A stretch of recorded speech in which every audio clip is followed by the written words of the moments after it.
नमस्कार, मैं प्रगति अग्रवाल और आप देख रहे हैं न्यूज प्लस 21। आइए एक नजर डालते हैं दिन भर की 21 प्रमुख खबरों पर। सीमा पर रोबोटिक सैनिक तैनात करने के चीन के दावों की खुली पोल, अब तक कोई भी रोबोट नहीं आया नजर। कांग्रेस के प्रदेश अध्यक्ष Madan Mohan Jha corona positive, tweet कर दी जानकारी। मोहम्मद रिजवान बने पाकिस्तान के बेस्ट क्रिकेटर। 2021 में अच्छे प्रदर्शन के लिए बाबर हसन भी सम्मानित। इटली से आई फ्लाइट में लगातार दूसरे दिन कोरोना विस्फोट, 285 यात्रियों में से 170 कोरोना पॉजिटिव। विशाल ददलानी, कुबरा सैद और आशीष चंचलानी हुए कोरोना पॉजिटिव, सोशल मीडिया पर दी जानकारी। ओडिशा में सभी यूनिवर्सिटी कॉलेज बंद, सरकार ने जारी की नई गाइडलाइन। जावेद हबीब ने मांगी माफी, थूक लगाकर महिला का किया था हेयर कट, मामला भी दर्ज। एम्स गोरखपुर ने कसी कमर, जल्द तैयार किया जाएगा 300 बेड का Covid ward. Mumbai cricket association पर कोरोना की बड़ी मार, कई पॉजिटिव मामलों के बाद दफ्तर बंद, बीसीसीआई भी चपेट में। अरमान मलिक का English song you release, Paris में फिल्माया गया ये रोमांटिक गाना। विदेश से आने वालों के लिए 7 दिन का क्वारंटाइन अनिवार्य, केंद्र सरकार ने जारी किए निर्देश। सोने के भाव में गिरावट, चांदी भी हुई सस्ती।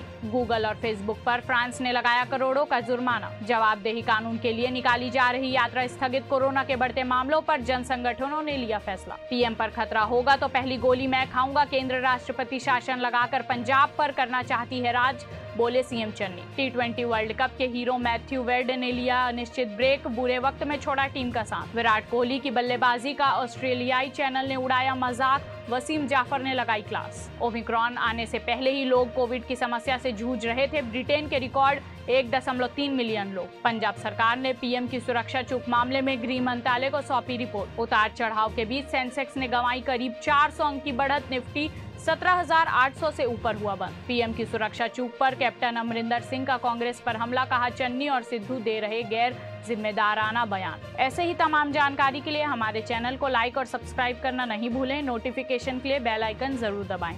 आप देख रहे थे न्यूज प्लस 21, आपके हक की बात।